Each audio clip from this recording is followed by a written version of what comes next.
Hi friends, कैसे हैं आप? आई होप कि आप सब अच्छे होंगे। तो जैसा कि आप सभी को पता है कि फर्स्ट राउंड की काउंसलिंग हो चुकी है, उसका प्रोविजनल रिलीट सीट मतलब मेरिट सीट भी अलॉट हो चुका है। मेरिट लिस्ट आ चुकी है, किन किन बच्चों को सीट अलॉटमेंट हुई है पूरा कंप्लीट आज हम डिटेल बात करेंगे।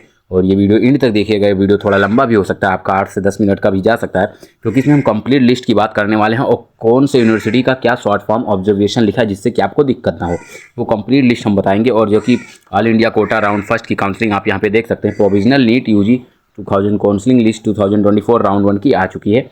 ये अभी मुझे नोटिफिकेशन मिला कोटा एब्रीविएशन से। आप यहाँ पे किस तरीके से, जैसे दिल्ली यूनिवर्सिटी है तो उसका DU लिखा रहेगा, किस तरीके से ऑब्जर्वेशन लिखा हुआ है, सब कुछ कंप्लीट लिस्ट में बात करने वाले हैं। पूरा जितने लोगों को भी सीट अलॉटमेंट हुई है ये पूरा डिटेल में हम बात करने वाले हैं। और एक काउंसलिंग से एक इंपॉर्टेंट वीडियो हम अभी इसके बाद बनाएंगे, शाम तक या 2 बजे तक हम अपलोड कर देंगे उसको भी। उसमें क्या है कि अगर आप काउंसलिंग में पार्टिसिपेट कर रहे हैं और आपको अगर काउंसलिंग में कोई भी सीट नहीं मिल रही है, आप ऐसे पार्टिसिपेट 3rd राउंड तक करके आपको कोई सीट नहीं मिल रही है, तो आपने सीट नहीं लिया, मिल रही या नहीं मिल रही होगी, अगर आपने सीट नहीं लिया तो आप अगले साल काउंसलिंग में नहीं बैठ सकते। आप नीट से बर्खास्त कर दिए जाएगा। जी हाँ, बिल्कुल सही सुने आप, नीट से बर्खास्त कर दिए जाएंगे आप लोग। क्योंकि इसमें क्या है कि काउंसलिंग के लिए अगर आपको इसमें एक MCC वालों ने पहले नोटिफिकेशन दे दिया था, और पिछली बार कितने बच्चे ऐसे हैं जिन्होंने पिछली बार काउंसलिंग में सीट नहीं मिली थी, उनको इस बार नीट में काउंसलिंग नहीं करा पाएंगे, मतलब नीट के काउंसलिंग में नहीं बैठ पाए हैं। उन लोग का भी मैं लिस्ट आपको शेयर कर दूंगा। ऐसे 25 बच्चे आई थिंक है जिन्होंने पिछली बार काउंसलिंग में सीट नहीं लिया था, उनको इस बार नीट काउंसलिंग में नहीं बैठा गया, चाहे वो टॉप रैंक पे ही क्यों ना आ जाए। जी बिल्कुल सही कह रहे हैं हम, क्योंकि वो अगर आप 720 आउट ऑफ 720 भी ला रहे हैं, अगर इस बार आप काउंसलिंग कराए सीट नहीं लिए तो अगली बार आप काउंसलिंग में नहीं बैठ सकते। एकदम पक्का एंड कन्फर्म रूल है जो कि लागू कर दिया गया है। तो चलिए ज़्यादा समय ना गवाते हुए हम वीडियो स्टार्ट करते हैं।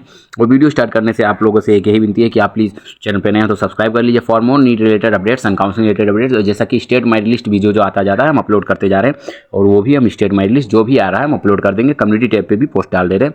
और आपको ये अगर पूरा कंप्लीट PDF चाहिए तो आप हमारे टेलीग्राम चैनल पे जुड़ सकते हैं। आप हमारे टेलीग्राम चैनल पे जुड़ के ये पूरा कंप्लीट PDF आप वहाँ से ले सकते हैं। कंप्लीट PDF आपको मिल जाएगा वहाँ टेलीग्राम चैनल से। जैसा कि बहुत लोग जुड़ चुके हैं, जो नहीं जुड़े हैं आप भी वहाँ पे जाके जुड़ सकते हैं। तो चलिए हम यहाँ पे बता दे रहे हैं आपको क्या एब्रीविएशन है, कोटा एब्रीविएशन क्या क्या है, किस एब्रीविएशन में किस कॉलेज का नाम लिखा रहेगा, पहले हम इसके बारे में बता दे रहे हैं। यहाँ पे DU दिल्ली यूनिवर्सिटी, जैसे आप सब AI लिखा है तो ऑल इंडिया हो जाएगा। PS deemed paid seat quota. DW लिखा है तो दिल्ली NCR चिल्ड्रन। SO अगर आपका लिखा है तो यहाँ पे ओपन सीट कोटा है। MM लिखा है तो मुस्लिम माइनॉरिटी कोटा है। BW लिखा है तो BSc nursing Delhi NCR CW quota है। अगर BS रिटर्न रहेगा आपके सामने तो BSc नर्सिंग ऑल इंडिया है। JP लिखा रहेगा इंटरनेशनल पुडुचेरी UT डोमिसाइल का है। BD लिखा रहेगा आपके सामने तो यहाँ पे BSc nursing Delhi NCR। ES लिखा रहेगा तो employee state insurance scheme ESI। IP अगर लिखा है तो IP यूनिवर्सिटी कोटा। MWM लिखा है तो मुस्लिम वुमेन कोटा। AM लिखा हुआ है अगर तो अलीगढ़ मुस्लिम यूनिवर्सिटी। और इसी तरीके से आगे देखेंगे हम। यहाँ पे अगर आपके सामने GOK लिखा है तो मुस्लिम OBC कोटा। FQ लिखा है तो फॉरेन कंट्री कोटा। JI लिखा हुआ है तो यहाँ जामिया इंटरनल कोटा। NR लिखा हुआ है तो नॉन रेजिडेंट इंडियन। AN लिखा हुआ है non resident Indian MU quota. JM लिखा हुआ है JN माइनॉरिटी कोटा। JS लिखा हुआ है मुस्लिम ST कोटा। EN लिखा हुआ है तो एम्प्लॉई स्टेट इंश्योरेंस स्कीम। और MJ लिखा हुआ है तो मुस्लिम कोटा। तो कंप्लीटली आप इन लोगों को यहाँ से आप यहाँ से देख सकते हैं, उसी हिसाब से यहाँ पे आपका लिखा रहेगा। अलॉटेड कैटेगरी एब्रीविएशन ये है, ये कैटेगरी का एब्रीविएशन है, इसको भी हम एक बार देख लेते हैं। एब्रीविएशन BC लिखा है तो अदर बैकवर्ड क्लास है। BC PWD तो other backward class. OBC NCL person with disability. PWD मतलब डिसेबिलिटी सर्टिफिकेट जो होता है। EWH तो जनरल EWS है। EWPDD है तो वही पर्सन विथ डिसेबिलिटी। GN है तो ओपन सीट है जनरल की।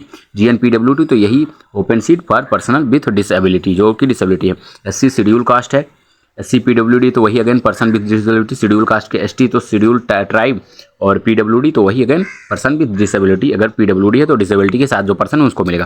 अब चलिए हम यहाँ पे हम और आगे बात कर ले हैं। तो यहाँ पे दिया हुआ है आपको ये एक नोट, इंपॉर्टेंट नोट है जो आप देख लीजिए। यहाँ पे इंपॉर्टेंट नोट लिखा गया है, यहाँ पे देख लीजिए। कैंडिडेट हुज कैटेगरी और quota has been change in the same institute and subject are required to get online generated relieving letter and get admitted on the changed category or change quota seat from the allotted institute. Such candidate must be get fresh online generated a letter for the change category or quota seat, otherwise was allotted seat will be cancelled. यहाँ पे यही बताया गया है कि एक बहुत important notice है जो आपको ध्यान रखना चाहिए कि अगर ऐसे कैंडिडेट जिनको अगर सेम इंस्टीट्यूट या सब्जेक्शन पे, जैसे whose category as quota has been change in the same institute, जिसकी कैटेगरी कोटा में या किसी में चेंज हो गई हो सेम इंस्टीट्यूट पे, और required to get online generated relieving letter, तो उनको ज़रूरत है ऑनलाइन रिलीविंग लेटर लेने के लिए gate admitted on the change category. क्योंकि वो अगर चेंज कैटेगरी में एडमिट कराना चाहते हैं तो उनको ऑनलाइन रिलीविंग लेटर लेना पड़ेगा और seat from the allotted institution, जिस इंस्टीट्यूट में आपको सीट अलॉट हुआ है वहाँ से आपको रिलीविंग लेटर लेना पड़ेगा उसको चेंज करने के लिए कैटेगरी को।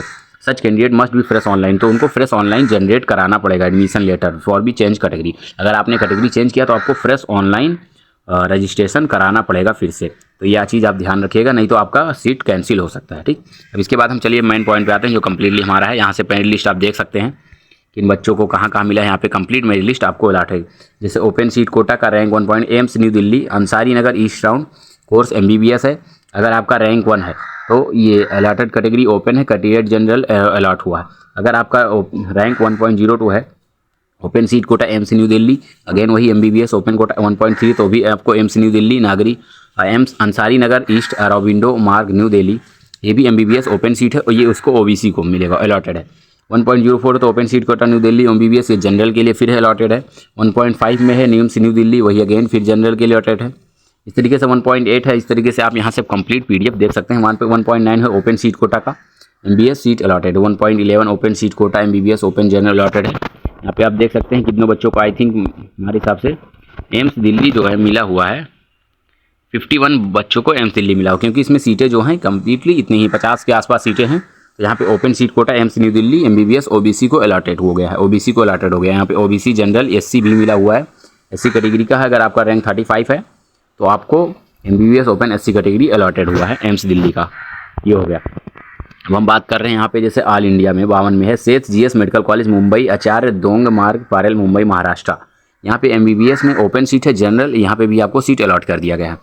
ऐसे ही आप ओपन सीट कोटा यहाँ पे देखें जिम्पर पोडेचेरी में तो नागे government of Puducherry MBBS open general seat यहाँ पे भी अलॉट कर दिया गया आपको। ऑल इंडिया में Vardhman Mahavir medical college Safdarjung hospital new Delhi में जो है कि BMC वर्धना महावीर BMMC ये भी बहुत अच्छा माने जाना कॉलेज है। एम्स के बाद इन्हीं सब कॉलेजेस का अच्छा नंबर आता है, मतलब नंबर नहीं अच्छे पढ़ाई यहाँ पे होती है, अच्छी नॉलेज आपको गेन हो सकती है MBBS के लिए, तो यहाँ पे भी अलॉटेड है। ऑल इंडिया में वर्धना महावीर मेडिकल कॉलेज में फिर वही है। फिर open seat quota AIIMS Jodhpur में है जो कि अच्छा कॉलेज है और यहाँ पे भी MBBS सीट आपको अलॉटेड है। ऑल इंडिया मौलाना आज़ाद मेडिकल कॉलेज ये भी एक काफ़ी अच्छा माना जाना कॉलेज है, यहाँ पे बच्चे जाने के लिए मतलब काफ़ी मेहनत करते हैं। मौलाना आज़ाद मेडिकल कॉलेज ये भी open seat general MBBS allotted है। 59 पे वर्धमान महावीर मेडिकल कॉलेज मिलेगा।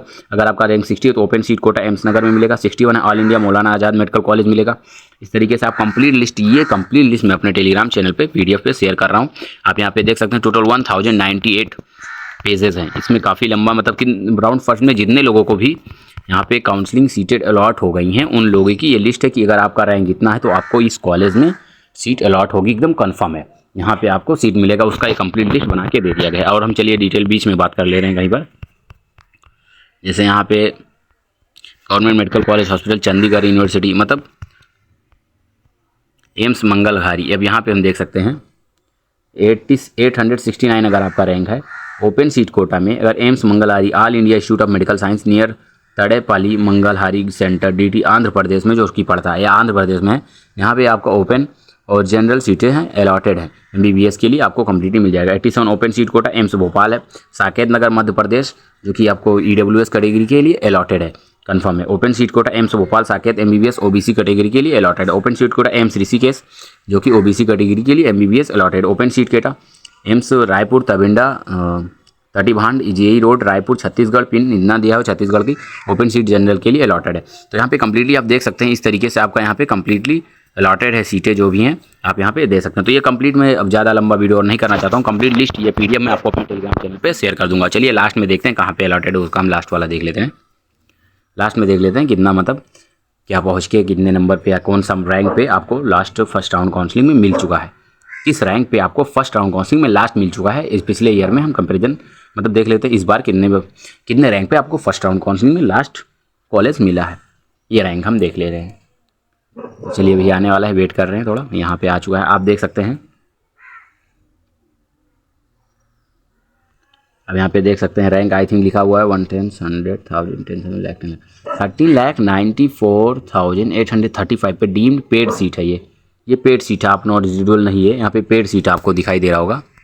पेड सीट मतलब आप जानते हैं यहाँ पे देखिए 13,94,835 रैंक पे Sharad Pawar dental college hospital Wardha Sawangi Meghe Wardha Maharashtra state India Maharashtra में 13,94,835 पे आपको BDS की सीट मिली है, वो भी पेड सीट मिली है जो कि OBC को है अलॉटेड हो गई है। नॉन इंस्टीट्यूट इंडियल में यहाँ पे देख लीजिए श्री ललितम भागरी medical college hospital faculty of medicine open ABSC allotted है। तो कंप्लीट ये रहा लिस्ट आपका मेरिट लिस्ट, इसको मैं अपने टेलीग्राम चैनल पे शेयर कर रहा हूँ, आप वहाँ से डाउनलोड कर सकते हैं और हमारे टेलीग्राम को ज्वाइन करके। ओके, मिलते हैं अगले वीडियो में, बाय।